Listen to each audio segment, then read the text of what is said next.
আচ্ছা, সময় কি সব ভুলিয়ে দেয়, নাকি কেউ কেউ থেকে যায় এই ধুলোমাখা অলিন্দে তুলসী মঞ্চের পাশে নিঃশব্দ বারান্দায়?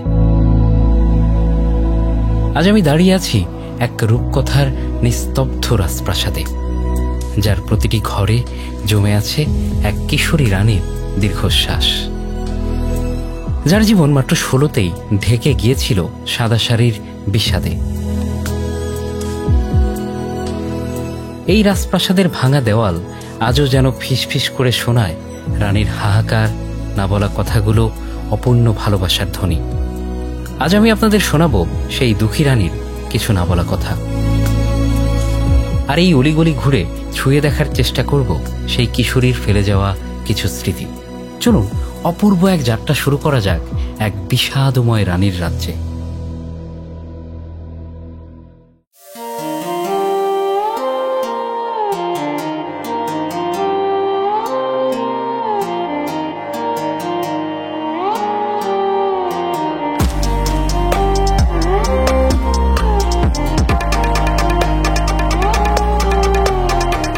একবার ভাবুন, বর্তমানে 16 বছরের একটা কিশোরী, এটা এখনো রয়েছে এবং খুবই বিপজ্জনক অবস্থা। সময় এই অংশটা ভেঙে যেতে পারে। সত্যি কথা বলতে আমার এখানে একেবারে থেকে যেতে ইচ্ছে করতেছে। বাকি আমার যারা টিম, তাদেরকে আমি হারিয়ে ফেলেছি। আর এখানে এতটাই মনোরম পরিবেশ, এই রঙিন মহল এখনো চকচক করছে।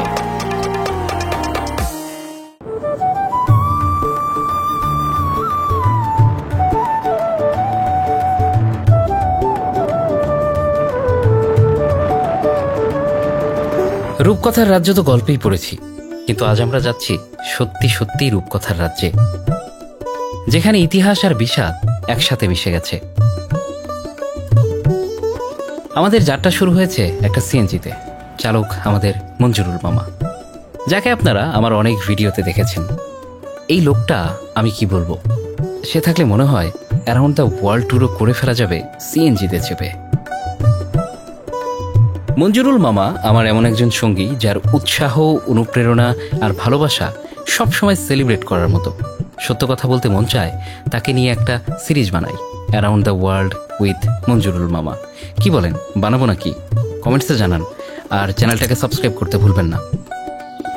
রাস্তাটা একদম স্বর্গীয়, দিগন্ত জোড়া সবুজ মাঠ, গ্রাম্য বাড়ি, দোকান, গ্রামের পরিবেশ এক অসাধারণ অনুভূতি তৈরি করেছে।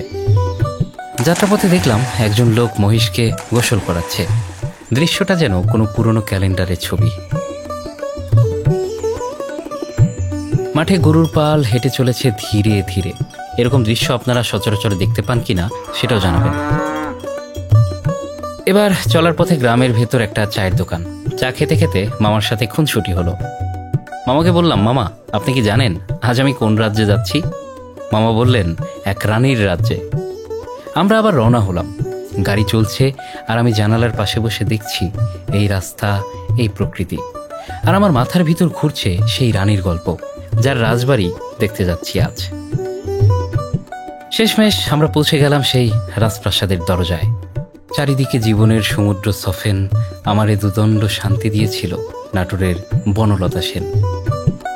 আজ আমরা নাটোরের রাজবাড়িতে এসেছি, কিন্তু বলবো এখানকার এক রানীর গল্প, যে গল্প আপনারা এর আগে সেভাবে শোনেননি। রাস্তায় মন মাতানো আলপনা আঁকা, বসন্ত এখনো ফুরিয়ে যায়নি, গাছে গাছে কচি সবুজ পাতা,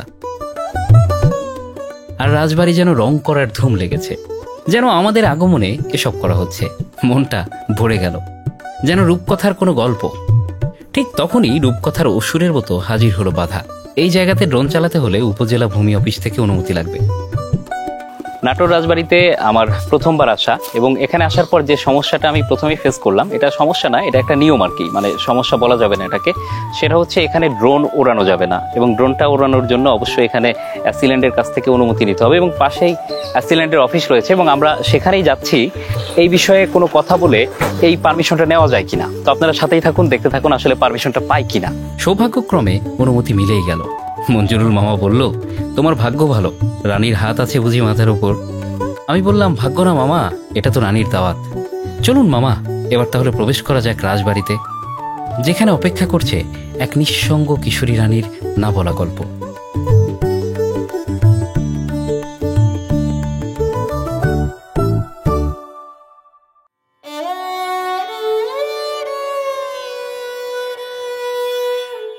এই গেটটা শুধু একটা প্রবেশপথ নয়, এটা যেন একটা সময় মেশিন।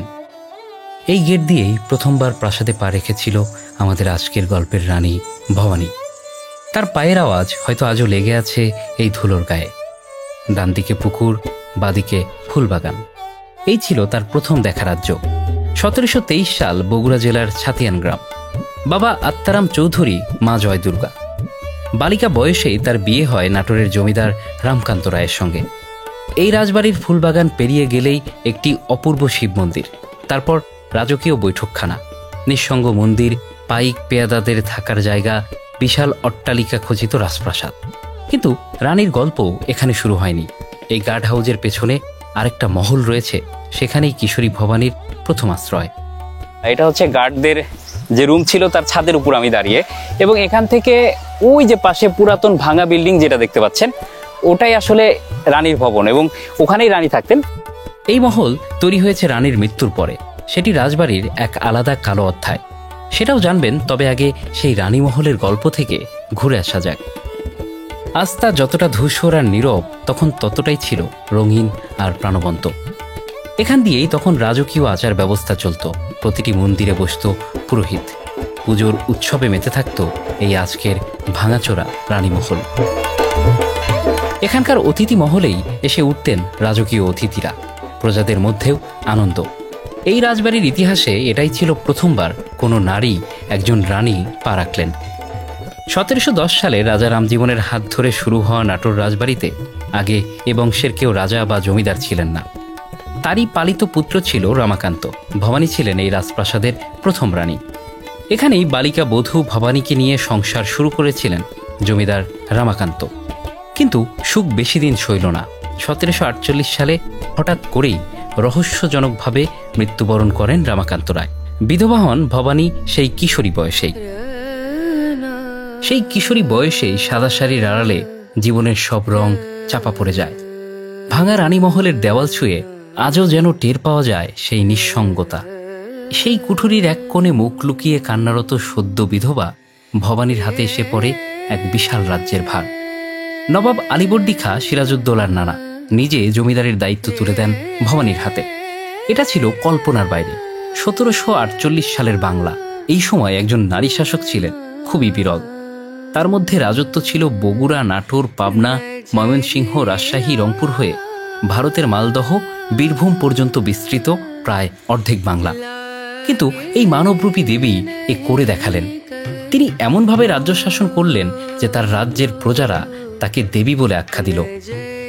রাজবাড়ির এখানে একটা গেট দেখতে পাচ্ছেন।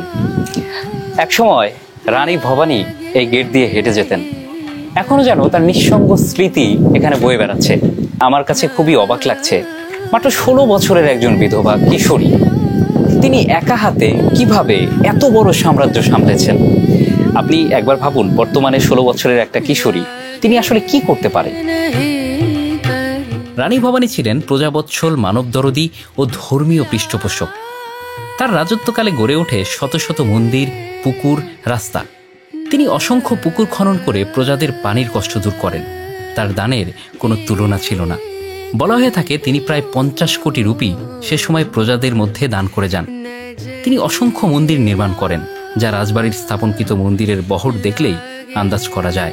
আমি এখন যেখানে দাঁড়িয়ে কথা বলছি, এটাও একটা মন্দির। এটার নাম হচ্ছে কালাচান মন্দির, এবং এটা ছোট তরফের ছিল। এখানে 2টো মন্দির রয়েছে, অর্থাৎ এই রাজবাড়িতে প্রচুর পরিমাণ মন্দির ছড়ানো।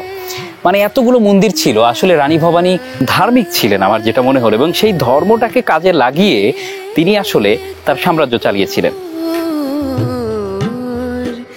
তিনি ছোট বড় মিলিয়ে প্রায় কয়েক হাজার মন্দির প্রতিষ্ঠা করেছিলেন। রানী ভবানীর কোনো পুত্র সন্তান ছিলেন না, ছিলেন এক কন্যা তারাসুন্দরী। কথিত রয়েছে এই তারাসুন্দরীকে বিয়ে করতে চেয়েছিলেন বাংলার শেষ নবাব সিরাজউদ্দৌলা।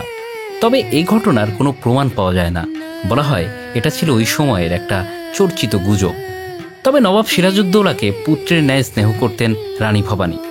রানী ভবানী তাকে ইংরেজদের ব্যাপারে বলেছিলেন, ওদেরকে অত লাই দিয়ে মাথায় তুলো না বাবা। বলা হয় ইংরেজদের সাথে যখন নবাবের পলাশির প্রান্তরে যুদ্ধ হচ্ছিল, তখন এই নাটোর রাজবাড়ি থেকে রানী ভবানী অস্ত্রসজ্জিত একদল সৈন্য পাঠিয়েছিলেন নবাবের হয়ে লড়ার জন্য। কিন্তু সেই সৈন্য পলাশির প্রান্তরে পৌঁছার আগেই নবাব সিরাজউদ্দৌলা পরাজিত হন। এরপর এই অঞ্চলের দায়িত্ব নবাবদের হাত থেকে চলে যায় ইংরেজদের হাতে। তবু রানী ভবানী বুদ্ধিমত্তা দিয়ে ইংরেজদের সাথে সুসম্পর্ক গড়ে তোলেন। পরবর্তীতে তিনি রঘুনাথ লাহিড়ীর সাথে তার কন্যা তারাসুন্দরীর বিয়ে দেন এবং রানী ভবানী তার জামাতা রঘুনাথ লাহিড়ীর হাতে রাজ্যভার অর্পণ করেন। কিন্তু ভাগ্যের নির্মম পরিহাস, অল্পদিন বাদেই তার কন্যা তারাসুন্দরী মা ভবানীর মতো বাল্য বিধবা হয়ে আবার মায়ের কাছেই ফিরে আসেন। তখন রানী ভবানীর আবারও রাজ্যভার গ্রহণ করতে হয়। আশ্চর্যের বিষয় হলো, এরপর রানী ভবানী তিনি তার কন্যাকে রাজ্যভার না দিয়ে তার একটি পালক পুত্র, যার নাম ছিল রামকৃষ্ণ, তার হাতে রাজ্যভার দেন। এরপর এই মহিয়সী রানী রাজ্য ফেলে বালিকা বিধবা কন্যা তারাসুন্দরীকে সঙ্গী করে নিয়ে কাশীবাসে চলে যান। এই নাটোর রাজবাড়িতেই শেষ হয় এক বিধবা কিশোরীর নিঃসঙ্গ অধ্যায়, যেখানে প্রতিটি ইট, প্রতিটি দেয়াল এখনো বলে চলে রানী ভবানীর গল্প। কিন্তু ইতিহাস থেমে থাকে না। রানী ভবানী যখন কলকাতার পথে পা রাখেন, তখন থেকেই যেন এই রাজবাড়ির আলো নিভে যেতে শুরু করে। যদিও তার দত্তক পুত্র রামকৃষ্ণ জমিদারির ভার সামলেছিলেন দৃঢ় হাতে, কিন্তু তার দুই পুত্র বিশ্বনাথ ও শিবনাথ এই রাজ্যকে ভাগ করে নেয় নিজেদের মতো। এভাবেই জন্ম নেয় বড় তরফ আর ছোট তরফ। যে বিশাল অট্টালিকাটি আপনি ভিডিওর শুরুতে দেখেছেন, সেটি ছিল বড় তরফের শীষ মহল। আর এই প্রাসাদের একদম শেষ প্রান্তে দাঁড়িয়ে রয়েছে ছোট তরফের আরেকটি রংমহল। দুই তরফের দুই জমিদার একসময় একসাথে খেলাধুলা করা দুই ভাই ধীরে ধীরে জড়িয়ে পড়েন ইংরেজদের ফাঁদে। যে ইংরেজরা একসময় অতিথি হিসেবে এই রাজবাড়িতে আসত, তারাই একসময় এখানে তৈরি করে ইতিহাসের এক কলঙ্কিত অধ্যায়। 1833 সালে ইস্ট ইন্ডিয়া কোম্পানির একচেটিয়া বাণিজ্য অধিকারের অবসান ঘটে। এরপর ব্রিটেন থেকে বাংলার মাটিতে দলে দলে আসেন নীলকর সাহেবরা, আর নাটোর রাজবাড়ির প্রবেশপথ খুলে যায় তাদের জন্য। ভবানী বংশের উত্তরাধিকারীর হাত ধরে এই রাজবাড়িতেই শুরু হয় এক নির্মম অধ্যায়, নীল চাষের নামে কৃষকদের উপর নির্যাতন। এই রাজপ্রাসাদের রাজকীয় বৈঠকখানায় বসে সাহেবরা মদ আর নারীর বিনিময়ে কিনে নিতে চাইত সাধারণ কৃষকের রক্ত। এটি সেই মন্ত্রিসভার বৈঠকখানা। হাল আমলে আমরা যেরকম মন্ত্রীদের বৈঠকখানা দেখি, এটি রাজ আমলের বৈঠকখানা ছিল। এখানে রাজদরবারের মন্ত্রী আমলারা বৈঠক করতেন এবং এখানেই ইংরেজদের সঙ্গে মিলে চক্রান্ত করে রচিত হয়েছিল এ বাংলার কৃষকদের কান্নার কবর। নাটোর, রাজশাহী, পাবনা, বগুড়া, রংপুর, ময়মনসিংহ এই বিস্তীর্ণ জমিদারিতে প্রজাদের বাধ্য করা হতো এমন এক ফসল চাষে যেটি ছিল তাদের মাটির জন্য বিষ এবং ভবিষ্যতের জন্য শিকড়। প্রতিবাদ শুরু হয়। ধীরে ধীরে সেই প্রতিবাদ ছড়িয়ে পড়ে বাংলার কোণে কোণে। শুরু হয় নীল চাষ বিরোধী আন্দোলন, আর সেই আন্দোলন দমন করতেই এই রাজবাড়ির ভেতর গড়ে তোলা হয় এক ভয়ঙ্কর জেলখানা আর এক নির্মম ফাঁসির মঞ্চ।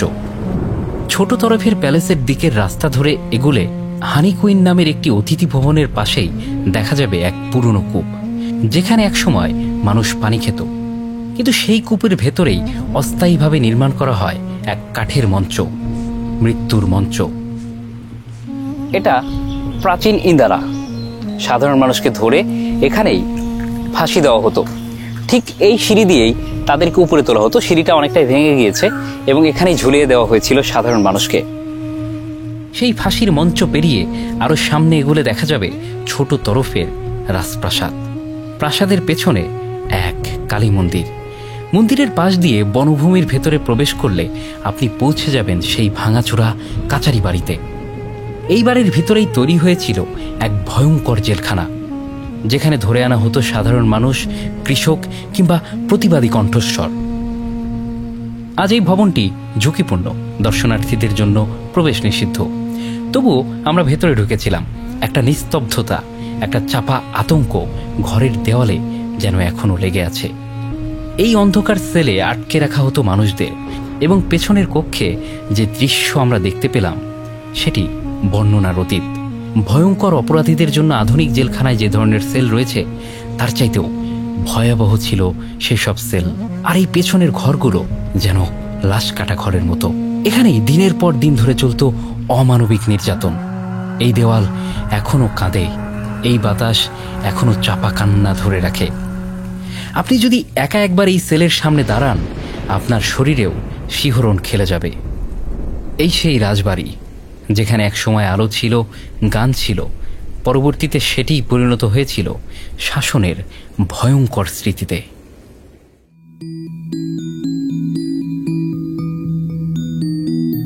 রাজবাড়ি আজ নিঃসঙ্গ।